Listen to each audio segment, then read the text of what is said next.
Components that will keep your Mercedes air conditioning from functioning.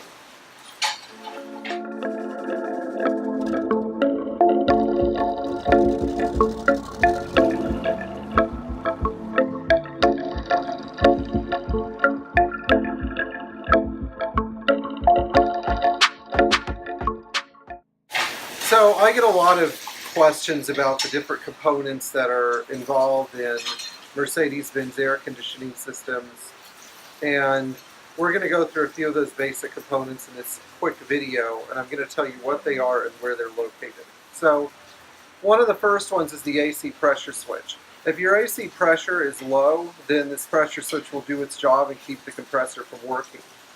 But sometimes the pressure switches do go bad. They're almost always located on the dryer, except for the Galinda wagons, where they're located in the high pressure hose network. The second one is the evaporator temperature regulator. This is particularly a problem on 116, 123, 107, and 126 series cars. On the 123 series, it's below the passenger kick panel mounted in the evaporator case.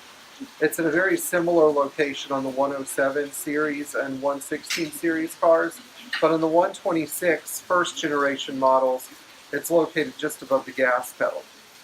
A third one is the compressor RPM sensor.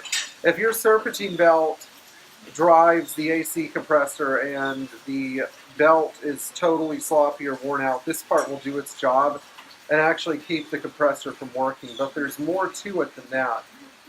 If the RPM sensor fails or packs up, your compressor will run for a second, and then as soon as you rev the engine and release the accelerator, the compressor will quit working.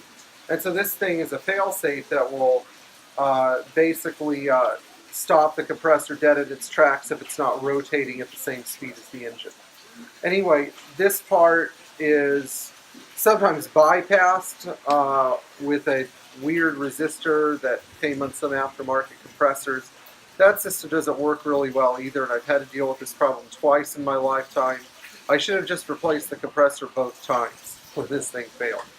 Anyway, a fourth item that will keep your system from working on the 116, 123, and 107 series cars with automatic climate control is a lack of vacuum. There's a vacuum switch that turns on the AC compressor, and if not enough vacuum gets to the switch, no AC compressor.